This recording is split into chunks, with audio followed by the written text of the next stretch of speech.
Boa noite a todos. A gente vem de tão longe para receber um boa noite xoxo desse.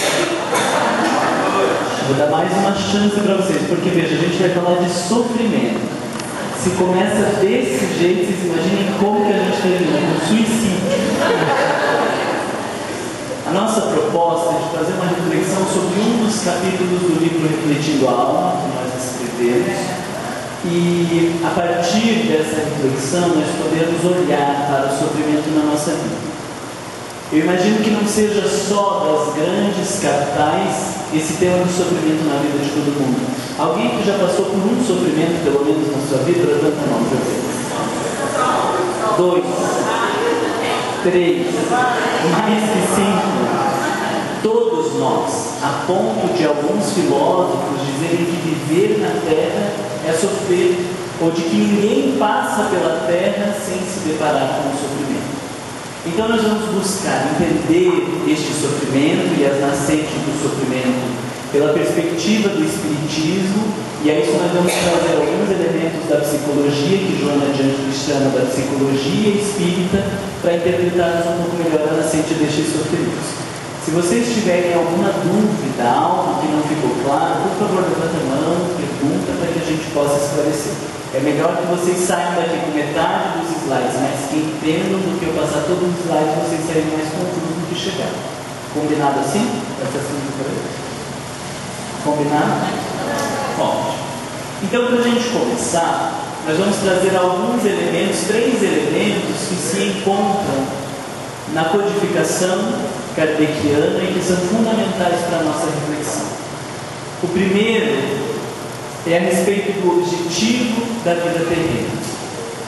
E a resposta que os Espíritos dão a Kardec é que Deus nos impõe a encarnação, ou seja, nos impõe estarmos no corpo de carne, com o fim de nos fazer chegar à perfeição. Essa questão é fundamental porque, às vezes, nós nos perdemos em o que estamos fazendo na Terra. Alguns acham que estão a passeio, por diversão, para usufruir. Outros acham que estão aqui de férias. Alguns acham que estão por acaso, sem objetivo nenhum. E muitas pessoas acreditam que vieram à Terra para sofrer, quando se deparam com sofrimentos. E essa questão, no livro dos Espíritos, nos deixa bem claro que se Deus nos impõe uma situação, não é para o nosso sofrimento, nem para nossos prejuízos, mas para chegarmos à perfeição, para evoluirmos, para crescermos neste processo de transformação moral. Isso fica claro para todo mundo? Na questão 133, eles dizem assim: todos são criados simples e ignorantes, e se instruem nas lutas e tribulações da vida corporal.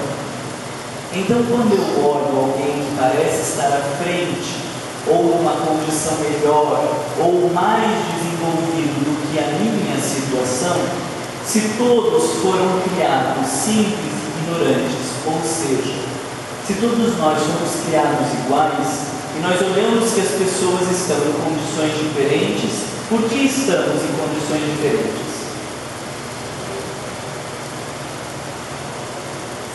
Porque Deus que quis, criou uns um pouco melhor e outros um pouco pior? Não. Porque cada um faz uma caminhada.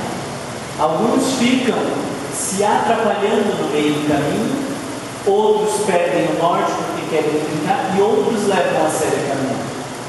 Nós temos um amigo que já desencarnou lá de Curitiba que me dizia: olha, em geral, todos nós que estamos aqui trabalhando, nós somos do tempo de Chico Xavier, de Madre Teresa de Calcutá, de Gandhi, mas eles decidiram caminhar em linha reta e foram para frente. E a gente decidiu ficar perambulando pelo meio do caminho, e hoje nós olhamos uma discrepância grande entre essas almas e nós, mas não porque foram beneficiados, não porque Deus os criou perfeitos, não porque facilitou.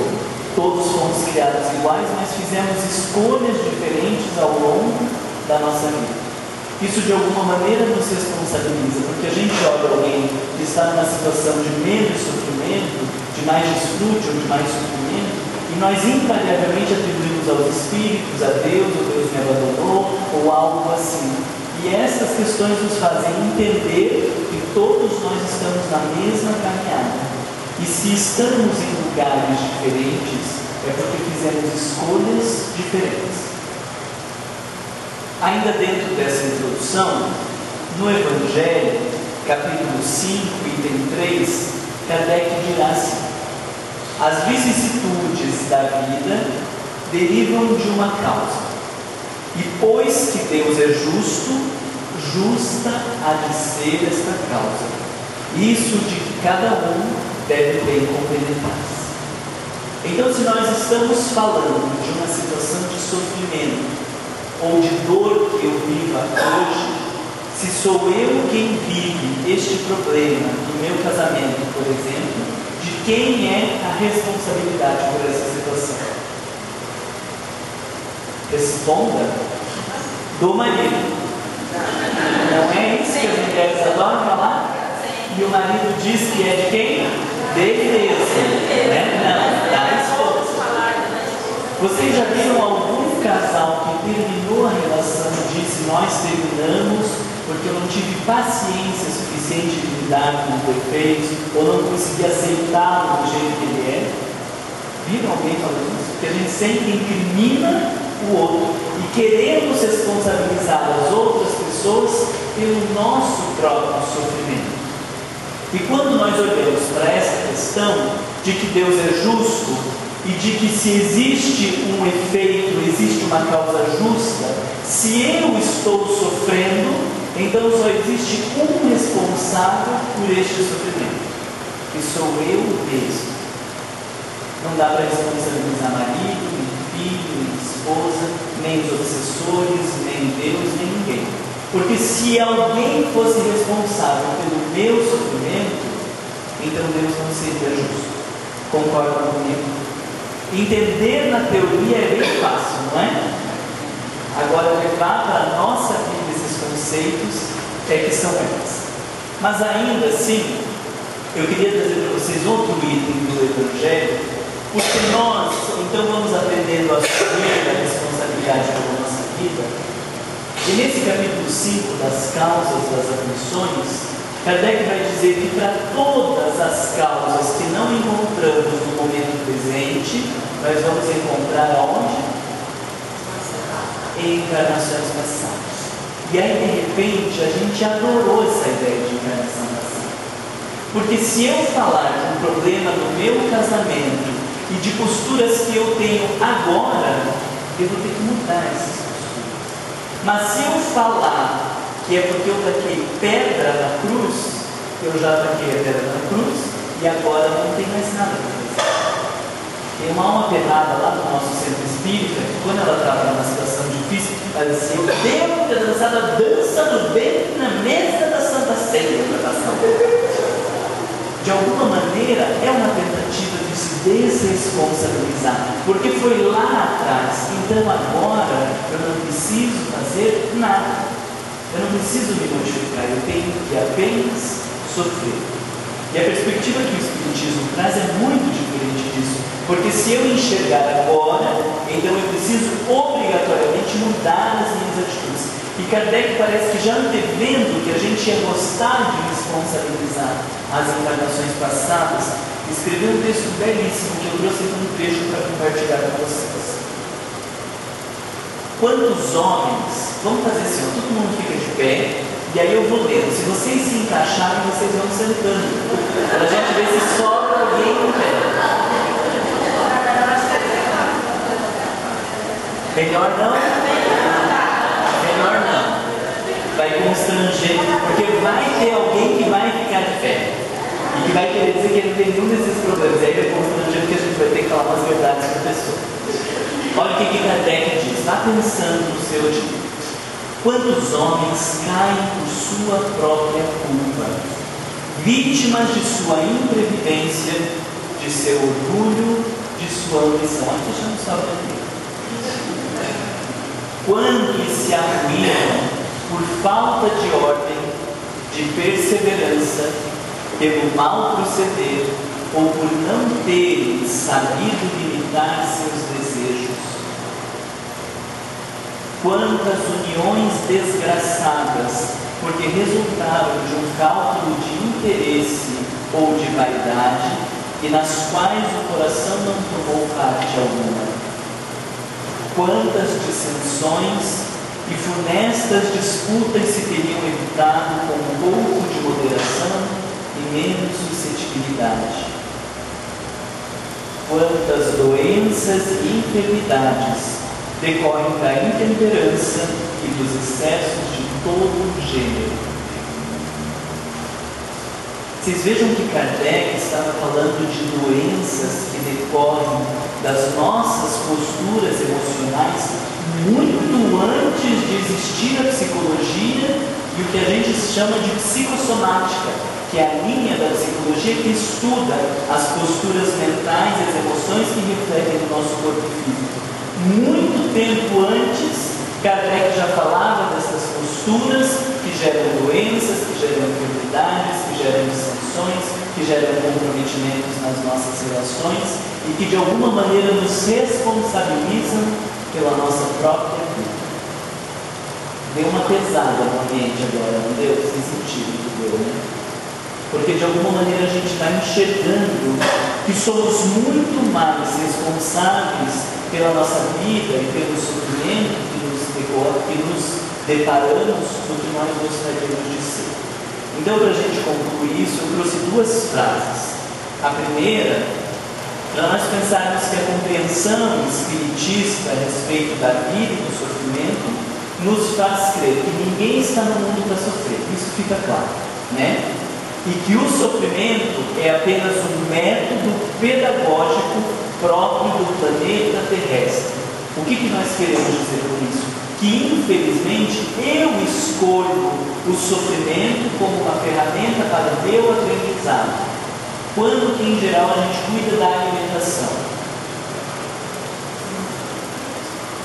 Mulher quando quer emagrecer, mas em geral, quando a gente está doente, tem algum problema, quando que nós valorizamos o dinheiro? Quando perde, quando não tem, quando faz falta. Quando que damos valor a um ente querido? Quando morre. E aí aquela cena ridícula, as pessoas jogadas em cima do caixão, dizendo que amavam, que se soubesse que eu morrer teria tratado diferente. Mas por que não fez diferente agora? Nós sabemos que todos vão morrer, nós também vamos, mas nós precisamos do sofrimento, parece que de alguma maneira para impulsionar o nosso aprendizado. Então, de alguma maneira, somos nós que escolhemos. A gente diz muito no Espiritismo que ou as pessoas mudam pelo amor ou pela dor. E em geral nós escolhemos a mudança pela dor. Mas quem fez essa escolha, faça assim positivo. Não para mim. Cada um faça para si mesmo. Porque se hoje eu me deparo com o sofrimento, é porque eu fiz esta eleição para o sofrimento como forma de aprendizagem. E essa é a única causa dos meus próprios sofrimentos. Para piorar nossa situação, a gente ainda pode pensar assim.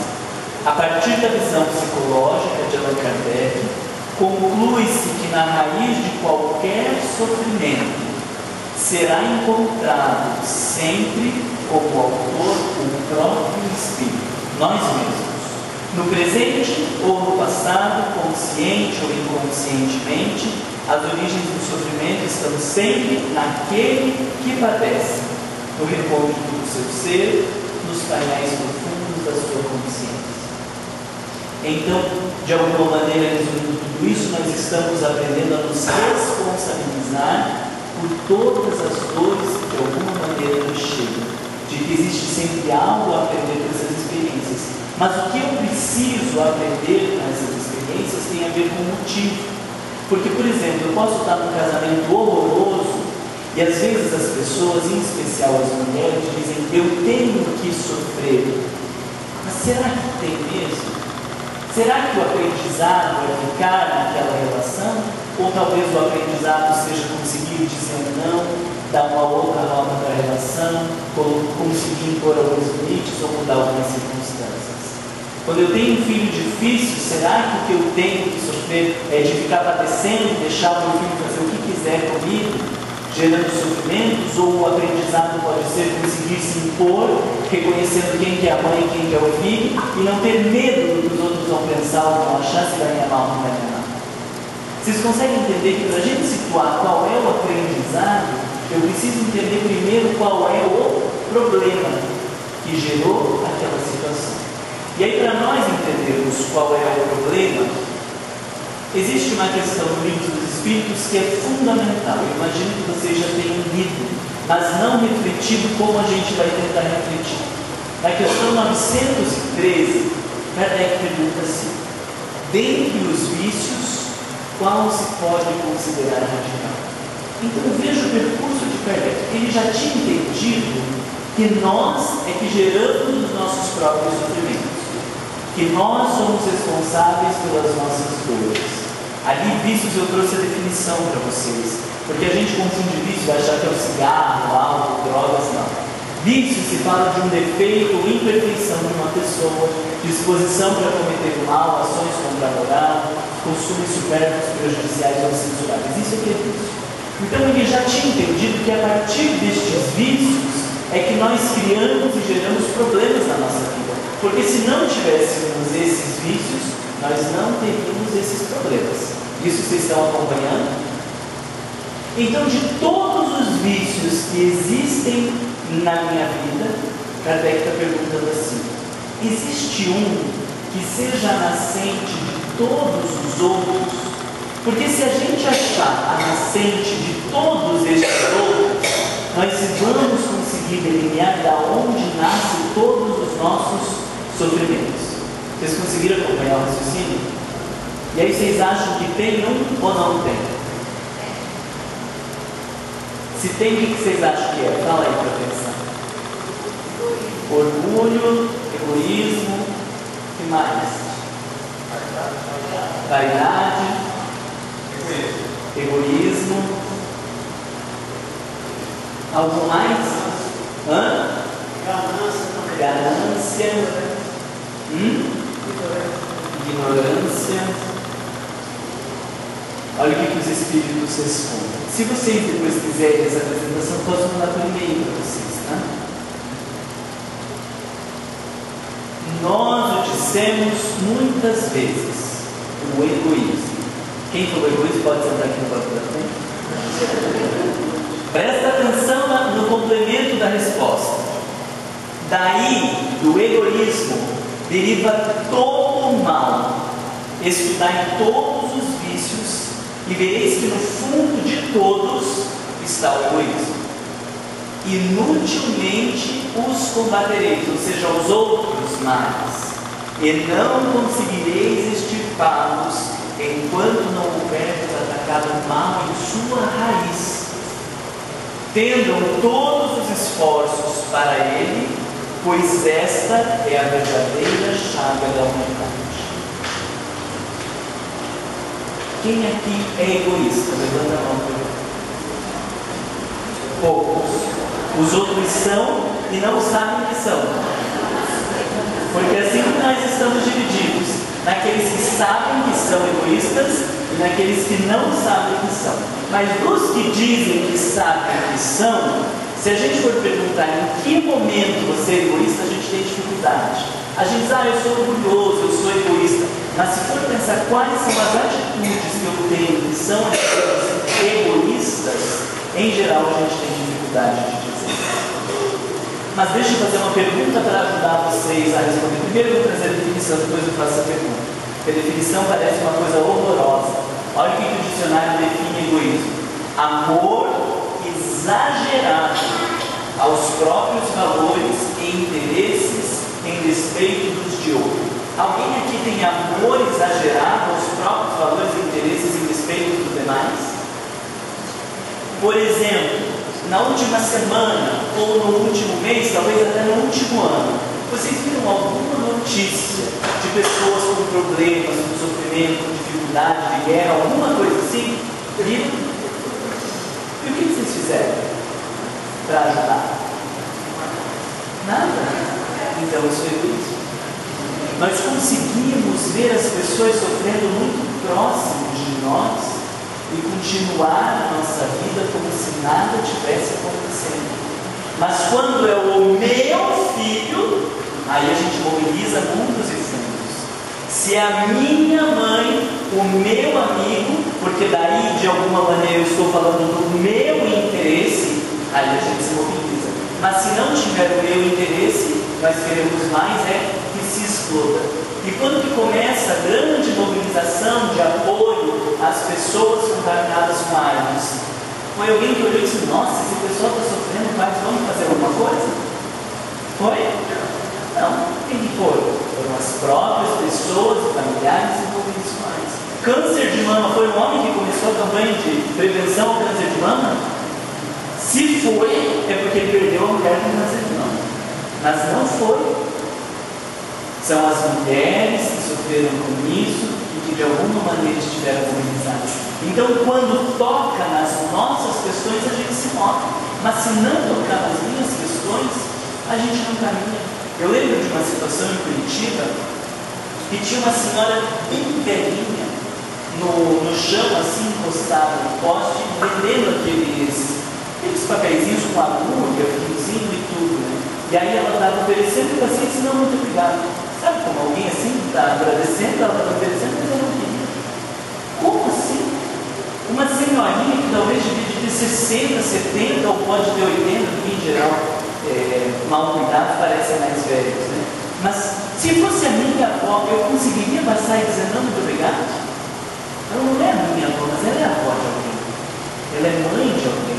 E a gente consegue passar por essas pessoas e torná-las invisíveis, porque de alguma maneira não toca na minha vida, não interfere no meu bem-estar, não me prejudica, então eu não toco. Mas se fosse a minha avó ou a minha mãe, com certeza teria parado, visto que se precisava de comida, de alguma coisa, se poderia ajudar de alguma forma. Vocês conseguem entender isso que eu estou falando? Que nós somos muito mais egoístas do que nós imaginamos. E as pessoas que saem deste padrão egoísta, nossa Senhora, parece muita coisa, porque nós fomos normalizando este egoísmo. Então, eu sou egoísta e todo mundo é egoísta. Então a gente diz como se fosse algo normal, mas não é normal, é patológico.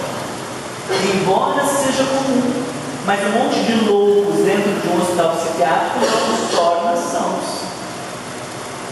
Às vezes pode parecer por pouco tempo. Eu lembro quando eu trabalhava no Bom Retiro e tinha um pastor lá que curava as pessoas. E daí eu entro assim, era uma porta direto do pátio. E tinha uns 7, assim, todos ajoelhados, e o pastor estava curando cada um deles. E olha, trabalhando, porque daí não queria tomar medicação, porque o pastor já tinha curado eles. Então, no meio de um monte de gente vivendo um estado de alienação, até pode parecer que a gente está saudável. Mas precisamos ter essa noção de que hoje o que parece normal, na verdade é um estado de adoecimento. E é um estado de adoecimento tão grave que a partir disso decorrem todos os nossos outros problemas. E até o final da palestra eu vou provar para vocês que todos os nossos problemas decorrem desse egoísmo. Egoísmo, a gente também pode entender como somatório de duas palavras: ego e ismo. Vocês já ouviram falar em ego? Faça assim ou assim para eu saber se eu explico melhor ou pior. O ego é aquela coisa assim que quando a pessoa nos ofende, a gente diz: o meu ego não permite eu pedir desculpa para ele, porque não fui eu que errei, né? O ego, segundo esse autor que eu engano, ele diz que refere-se à experiência que uma pessoa tem de si mesma como um centro de vontade, de desejo, de reflexão e ação. Então, quando eu penso que eu sou um Marlon, que eu quero fazer isso, que eu gosto disso, que eu não gosto desse tipo de coisa, que eu aceito isso, aceito aquilo, tudo isso são características do ego. E este ego vai se constituindo ao longo da nossa encarnação. Então, se você pegar uma criança desde muito pequena e dizer que ela é uma porcaria, que ela não serve para nada, que ela nunca vai ser ninguém, que ela é uma porcaria, que ela não serve para nada, que ela nunca vai ser ninguém, em determinado momento da vida ela vai ter dificuldade de lidar com o êxito, vai ter dificuldade de usar sua vontade para crescer, porque de alguma maneira ela foi assimilando que ela é uma porcaria, que ela não serve para nada, que nunca vai ser ninguém. Assim como se você cria o seu filho, dando tudo a ele, menos dando não para ele, e ele vai achando que é um reizinho, na hora que ele passa pelo primeiro embate, pelo primeiro problema, ele acaba sendo agressivo, violento, perde a noção da realidade, porque ele acha que ele é o dono do mundo. Vocês estão entendendo o que eu estou falando? Estão pensando na educação do filho de vocês? Estou vendo, vocês estão pensando. Então, o ego é esta noção que nós temos de quem nós somos. Se eu perguntar para vocês quem é você, a resposta que você vai dar é deste ego, de como ele foi se estruturando e o que você pensa a seu respeito. Se vocês forem no seminário de amanhã, ao final do seminário a resposta que vão dar vai ser outra, completamente. Mas em geral, esse ego é a noção que eu tenho de mim mesmo. Trouxe aqui um exemplo para facilitar vocês entenderem dentro da evolução humana. Vocês já leram lá no Evangelho esse item, a lei de amor? É um texto lindíssimo. Se não leio, quando chegar em casa, leio. E eles dizem assim, que no início, o homem só tem instinto. Como que é ter instinto? Você tem instinto na vida? Pensa numa mãe carregando algumas garrafas de vidro, sei lá, com leite, com remédio, com qualquer coisa que quiser. E com o filho na mão, bem pequenininho. Aí o filho solta da mão e vai em direção à rua. O que a mãe faz? Bom, ela faz contas. O meu filho se distanciou de 25 metros, já encontra a rua, lá vem um carro que eu imagino que esteja 35, 40 km por hora. Nessa distância de 50 metros é provável que ele mate o meu filho. É isso que faz uma mãe? O que faz? Joga tudo, não importa se tiver ouro dentro daquelas garrafas, ela joga tudo e pula para pegar o seu filho, mesmo que coloque a própria vida em risco. Não é assim que faz? Isso é um instinto, não tem reflexão, a gente não pensa, simplesmente a gente reage. Tem problema de ter instinto? É óbvio que não, porque se essa mãe fosse fazer o cálculo da velocidade do carro, ela não ia. Mas na medida em que esses instintos se desenvolvem, se depuram, nós temos as sensações. E aí que começa o nosso problema. Porque das sensações, nós temos sensações boas e sensações más. Faz uma pergunta para mim assim. Hoje eu tive que acordar às 3h30 da manhã para me arrumar, para ir para o aeroporto, para pegar acho que 5h30 entre avião, aeroporto, mais avião. Vocês acham que isso é uma sensação boa ou ruim? No sábado, depois de trabalhar a semana inteira, boa ou ruim? Horrorosa. Mas se eu for pensar apenas nas situações ruins, ai não, eu estou com sono hoje, o pior é que eu não dormi bem tarde. Eu estou com sono hoje, eu acho muito boa a manhã.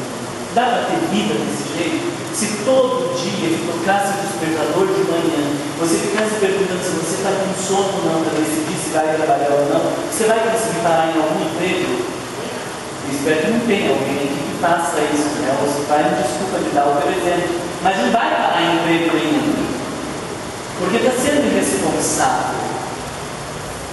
Se eu fizer tudo o que der vontade, buscando apenas as sensações boas, eu não consigo viver em sociedade. Mas se eu buscar apenas sensações más, eu também me destruo. Então, aonde que surge o ego? Nesse momento. Porque eu preciso de um instante dizer, bom, você pode mudar com vontade, mas depois também você chega, você descansa, vai ter palestra só no final de semana, depois vai ter tempo para fazer outras coisas, e aí a gente vai, de alguma maneira, organizando isso dentro de nós. Puxa vida, eu não queria trabalhar, mas eu preciso trabalhar. Eu tenho que acordar muito cedo, mas enquanto eu não arrumar outro emprego, que eu possa acordar um pouco mais tarde, eu vou ter que acordar cedo e me submeter. Se eu não fizer essa mediação da minha vida, eu não me desenvolvo. Quem faz essa mediação é o ego. Dá para vocês entenderem o ego? Aí o que quer dizer ismo? De egoísmo. O ego vocês entenderam.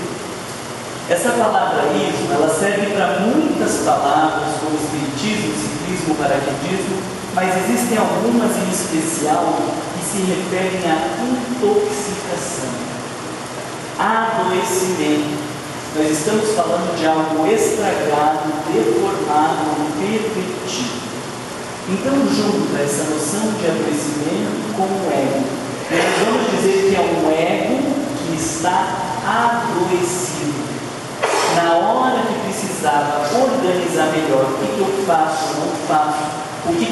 importante ou não é, o que eu deveria deixar de fazer ou não, o sujeito está adoecido e não consegue fazer as melhores escolhas na sua vida. Estão conseguindo entender? Eu acho que não. Vou trazer uns exemplos para vocês pensarem que esse negócio está muito mais perto da nossa vida do que a gente imagina. Culpa. Alguém que sente culpa não precisa levantar o braço. Só para você pensar se sente. Se não sente, deveria sentir. Né? Porque quem não sente culpa é o psicopata. Faz, mata, estupra, diz: você faria tudo igual? Igual não, porque eu acho que eu tinha que mudar isso porque eu fui pego pela polícia, mas culpa não sente. Então é bom, de alguma maneira, sentir culpa.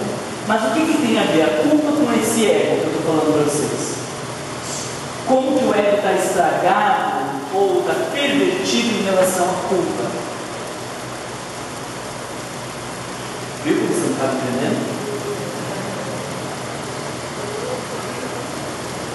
Nós vamos dizer que a culpa é um ego que se pune. Se você faz alguma coisa errada, o que se espera de alguém que faz alguma coisa errada? Que pense, tome consciência de que fez errado, que repare, que se desculpe com quem cometeu o prejuízo e que a vida continue. Mas quando eu vivo esse estado do ego adoecido, eu fico me culpando. Eu não podia ter feito, onde que eu estava com a cabeça, eu tinha que ter pensado diferente. Vocês estão entendendo a diferença do que é um ego saudável que diz: bom, errei, mas bola para frente, vamos ver como que corrige, o que faz. Isso é um ego saudável. E de um ego adoecido que fica ali se punindo porque não podia ter errado. Conseguiram entender a diferença de um ego saudável e um ego adoecido? Vou trazer mais exemplos. Aqui tem um monte de exemplos, 20 para vocês. Falaram que podia até 11h30.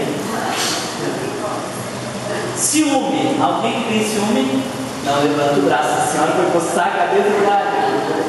Não levanta, só para você pensar. Tem ciúme? O que tem a ver o ciúme com o ego? Com o ego adoecido ou com o ego saudável?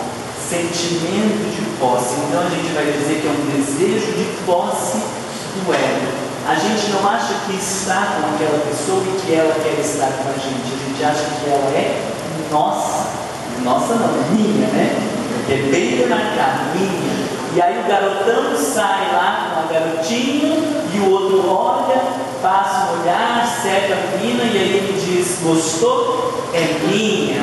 E acha que a menina vai ficar feliz, porque ela está sendo elogiada. Porque a gente transforma o outro numa propriedade. Eu escolho a minha roupa e também a roupa do outro. Olha que coisa maravilhosa, né? Até parece um cuidado se a gente não presta muita atenção, né? Mas é um desejo de posse, porque eu acho que o outro está do meu lado para me satisfazer como objeto para minha realização. Olha que coisa triste olhar o ciúme por esse ângulo, né? As pessoas falam que o ciúme apimenta a relação. Mentira! Cuidado com o outro apimenta a relação.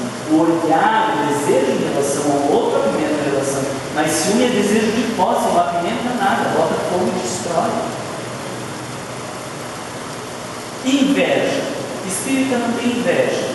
Eu estou falando aqui só para a gente pensar nas pessoas que têm inveja da gente. E a gente poder orientar as pessoas.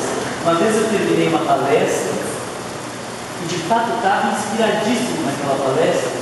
A mulher chegou e disse: Marco, que inveja de você. E aí eu me assustei, porque eu não esperava, né, uma fala dessa, mas uma inveja espírita. Então tem uma inveja espírita. A gente não tem essa inveja normal das pessoas. Uma inveja branca, né? E o que é a inveja segundo um ego adoecido? É um ego que não aceita o triunfo alheio. Pensa você assim, você fez faculdade. Uma pessoa lá da tua faculdade bem no medíocre, aquele que faltava aula, que não fazia nada com nada, que não chegava em lugar nenhum. E aí você se formaram, você fez sua vida, você acha que tem um salário ótimo, você é um funcionário público, super estado, coisa maravilhosa. E aí você mora num condomínio, com vários sobrados, coisa bem bonitinha assim, triplex. decidido destruir aquele sobrado, que era igual ao teu. E o do outro lado destruíram também. Fala, nossa, o que está acontecendo? E aí você descobre que alguém comprou aqueles dois, que destruiu aqueles dois e que fez uma mansão que é mais que o dobro do tamanho da tua casa.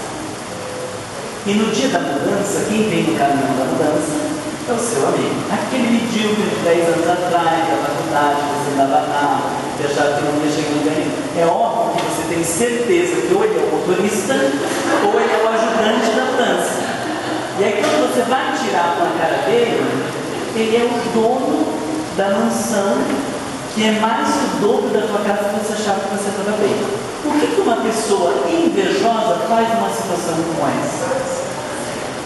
Não vai aceitar. Então eu vou dizer, para ter uma casa dessa, bom, deve ter vendido a alma para o diabo, deve ter feito financiamento para 10 encarnações, porque de alguma maneira, por não aceitar o triunfo alheio, a gente tenta diminuir a pessoa para não se sentir diminuído. Olha o estado de adoecimento. Porque um ego saudável deveria parar naquele momento e pensar, meu Deus, o que esse homem fez na vida que eu não fiz? Que escolhas, que caminhos que ele tomou, eu vou lá conversar, vou virar amigo, porque quiser depois eu consigo comprar a casa lá e fazer uma casa igual a dele. Mas eu vou aprender com ele. Só que quando esse ego está no estado de adoecimento, ele não se dispõe a aprender com ninguém, ele vai tentar diminuir o outro. Mulher nova e bonita com um homem velho e rico. O que a gente diz? Que só está com ele por causa do dinheiro. Mas é muito provável que ele seja uma companhia extremamente agradável. Mais agradável que você que foi cuidando da vida dos outros. E talvez ela queira estar com aquela companhia agradável. Porque um homem mais maduro, tem outras posturas, não fica discutindo por pequenas coisas. Mas nós nunca vamos conseguir pensar que o outro pode ser uma companhia mais agradável do que ele. Quando somos movidos pela inveja, a gente vai sempre tentar diminuir o outro. Não é um estado de adoecimento? Mas assim da cabeça que quer. E a raiva? Alguém tem raiva? Espírita também não tem raiva. A gente tem refluxo, gastrite, câncer de estômago, de intestino, de esôfago, de tudo, mas não raiva. E aí quando você fizer aquele câncer de estômago, você ainda vai achar que está depurando das encarnações passadas, que vai desencarnar e ter uma luz, e você vai descobrir que além de não ter depurado nada na encarnação passada, foi você que fez esse câncer agora, por não ter sabido administrar as suas emoções. Além de não ter resolvido nada, acumulou mais para essa. Então Marlon falou da raiva, que a gente não pode incluir, agora a gente vai sair soltando cachorro em todo mundo. Foi isso que eu falei? Não. Pelo amor de Deus. A raiva é um ego que se sente ferido. Isso é a definição que João Jones coloca em conflitos existenciais. Um ego que se sente ferido.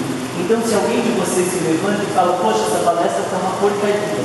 Este ego se sente ferido e fica com raiva. Quem que ele pensa que é para falar assim, ou para falar isso, ou para falar aquilo, porque é invejoso, porque não sei o quê? Porque este ego se sentiu ferido.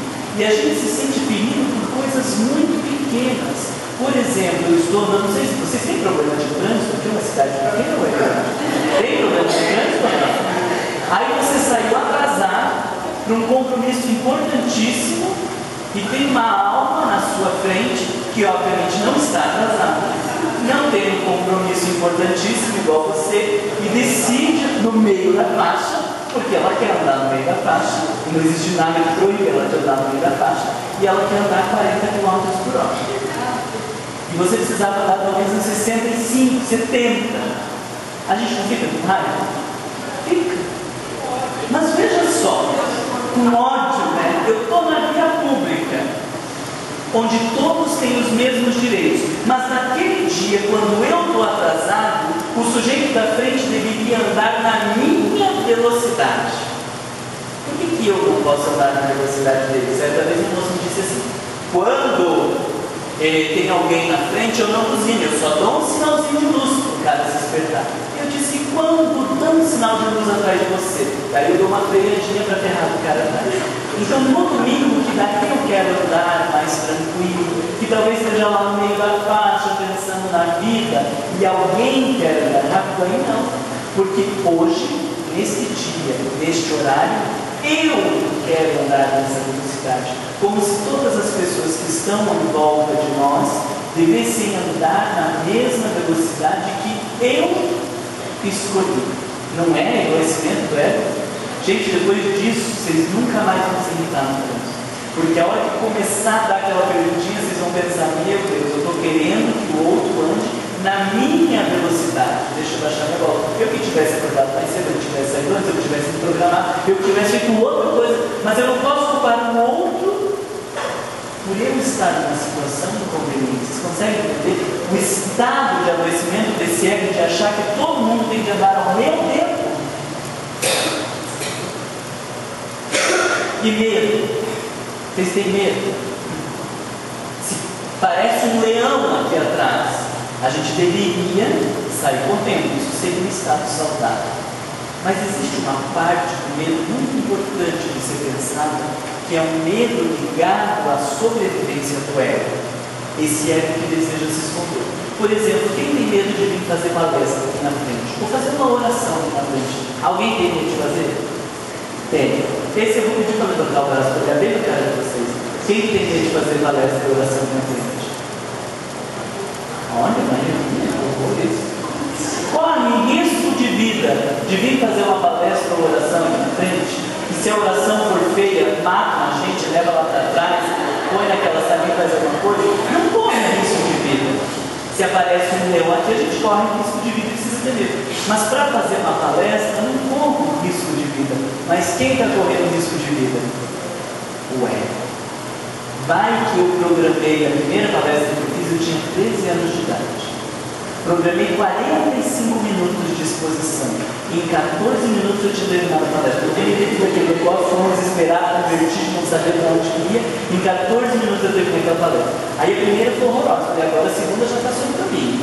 A segunda foi muito pior, porque eu já sabia da tragédia, do tempo, de tudo aquelas coisas, foi muito pior. A gente não corre risco de vida. Mas vai que eu falo um boinhar e puxar lá na frente, vai que eu falo o tempo errado, vai que eu me confundo, vai que as pessoas não gostam e elas vão descobrir que eu sou muito menos do que aquilo que eu quero mostrar que eu sou. Errar a oração do Pai Nosso, você fica humano, errou a oração do Pai Nosso. Ele reza todo dia esse Pai Nosso, chega lá para errar a oração do Pai Nosso. Para onde vai nosso ego?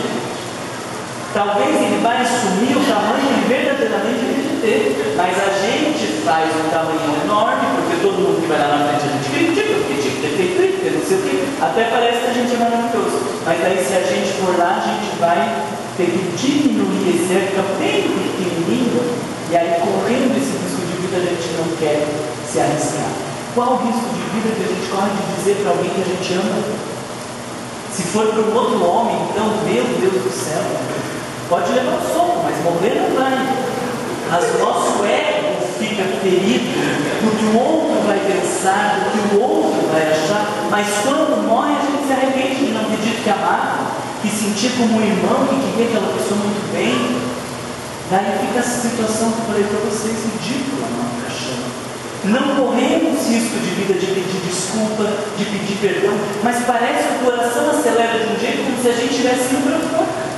Porque o ego está correndo risco de vida. Vai que eu peço desculpa e o sujeito diz que não me desculpa. Ou que eu digo que amo e eu quero dizer: ei, Loyola, sai daqui, nunca mais vai te pegar na minha cara. Vocês conseguem entender quem corre risco de vida nas situações de medo que nós passamos? E da tristeza? Tem só mais dois, eu acho. E da tristeza? O que tem a ver tristeza com o ego? Em tristeza existe uma parte saudável, mas existe uma parte patológica da tristeza. A gente vai dizer que na tristeza é um ego que não aceita a vida como ela é. Eu lembro de uma senhora que ela tinha um filho mais próximo e perdeu o primeiro filho. Esse que era mais próximo. Depois passou vários anos e ela perdeu daí o outro filho que era aquele que era mais próximo. Ela tinha 4 filhos. Perdeu os dois mais próximos. Quando perdeu o segundo, ela disse: eu não admito que Deus faça isso comigo. O que Deus fez? Trouxe de volta o filho? Deus não está preocupado se admite ou não admite. Porque não é você quem escolhe como vai ser a sua vida. Mas você pode aceitar ou não aceitar a vida que Deus te dá.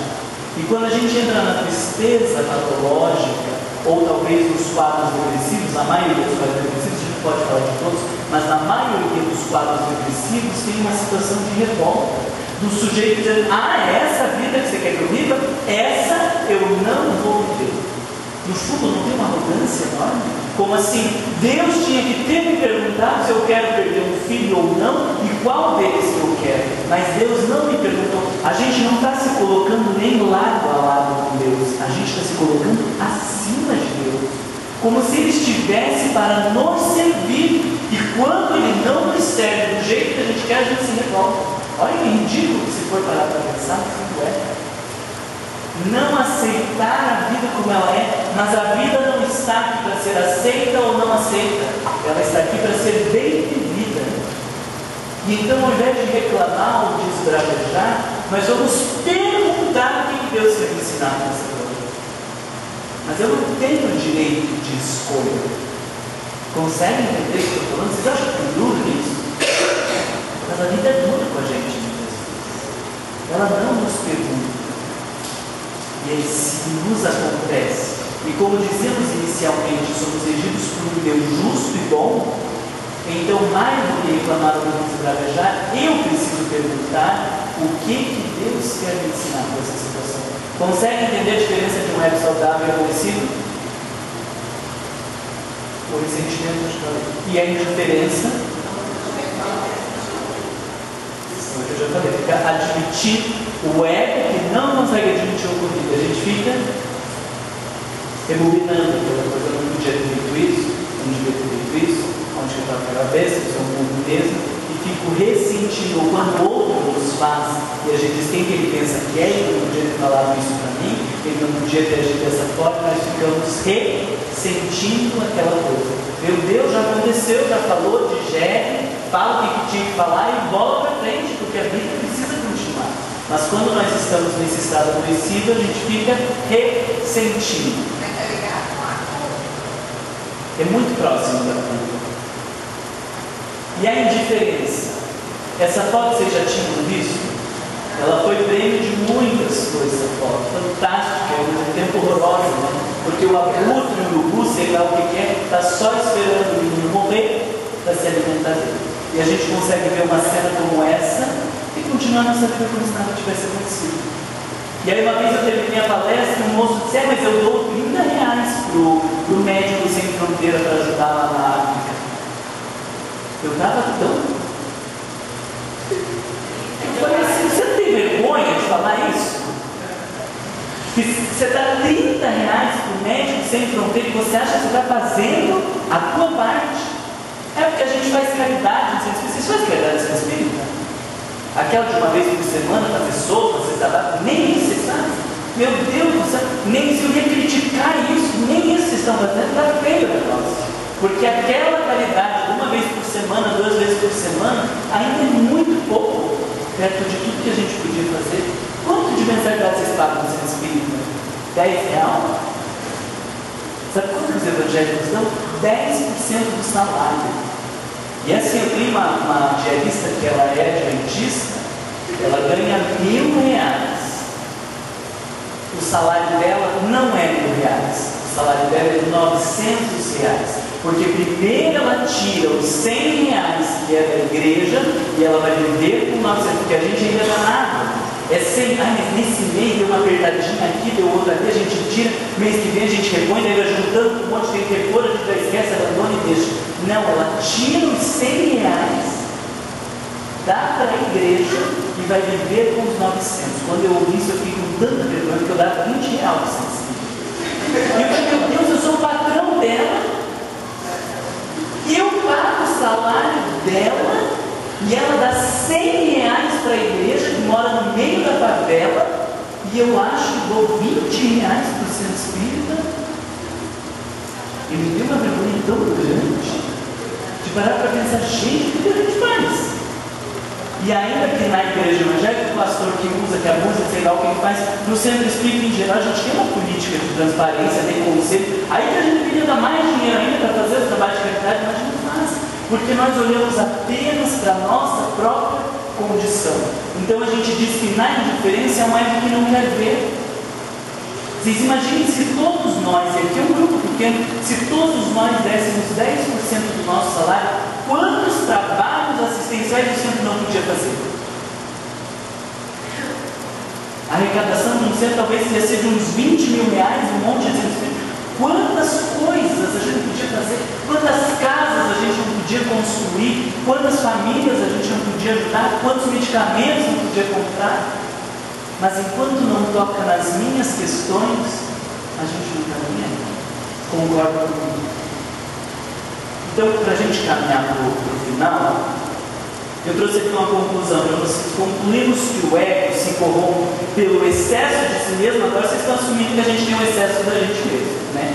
Pelo excesso de si mesmo, aliena-se à medida que se considera o centro de tudo, que agora vocês estão assumindo que a gente se considera o centro de tudo, e perverte-se por acreditar ser merecedor apenas das experiências positivas idealizadas.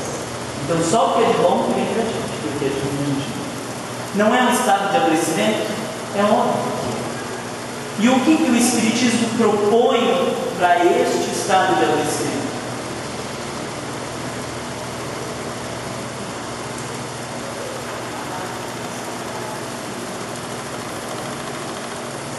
Nada. Ficamos do jeito que estamos, está ruim, mas está bom? Olha que interessante.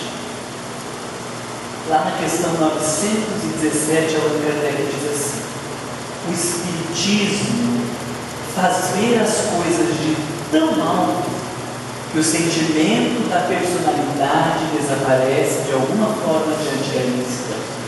Porque a pior humilhação que eu possa ter passado hoje, se eu olhar essa humilhação ao longo de toda essa vida, que é uma vida, ao longo de centenas e milhares de encarnações, o que se torna essa humilhação? Nada. Porque o meu marido me traiu com um homem, com uma mulher, com um animal, com não sei o que, você quer matar ele. E o que se torna esta traição no meio de milhares de vidas que você já teve e que você ainda terá? Quase nada. Mas se eu olhar só a este momento, eu quero matar a pessoa. Eu passo por aquilo que a gente diz, eu não admito, é um absurdo, porque este ego está se achando demais, como a gente diz, como se fosse muito importante, como se não pudesse ter dores, não pudesse ter dificuldade, fosse o mais importante. Mas de repente, quando o Espiritismo nos faz ver de tão alto, o momento que nós estamos vivendo agora é tão pequeno, e nós, enquanto personalidade, somos tão pequenos, porque a gente se acha importante em relação à família, mas daí a gente morre e a família continua, tem dificuldades, tem desacertos, mas a vida continua. O presidente do Centro Espírita fez tanta coisa maravilhosa, mas morre e a coisa continua. Allan Kardec, quando estava organizando toda a doutrina espírita, olha a pontinha lá de um sentimento negativo, e diz assim: e se eu não estivesse aqui? Os espíritos responderam: arrumava-se outro. Porque a chance foi dada para ele de trabalhar. Ele teve a oportunidade de trabalhar. Mas se ele não quiser, Deus arruma outro. Porque nós não somos tão importantes quanto nós achamos que somos. Esse ego que se valoriza, que se projeta, que se acha acima, é muito menor do que nós imaginamos que somos. Teve uma vez, o jornalista perguntou para a Madre Teresa de Calcutá, vocês sabem quem foi Madre Teresa de Calcutá, e todo o trabalho que ela realizou, conhecido no mundo inteiro. Perguntaram para a Madre Teresa de Calcutá se o trabalho que ela realizava não era só uma gota no oceano. Vocês sabem que se perguntasse para mim o que eu fazia, primeiro eu dava na cara daquela pessoa. Depois eu disse: você sabe por que você está falando? Olha tudo que eu fiz, olha todo esse trabalho, o mundo inteiro me conhece, né? Sabe o que ela disse? É só uma gota no oceano, mas sem esta gota, o oceano não seria o mesmo. Reconhecer a sua pequenez de ser só uma gota, porque se ela é uma gota, o que a gente é?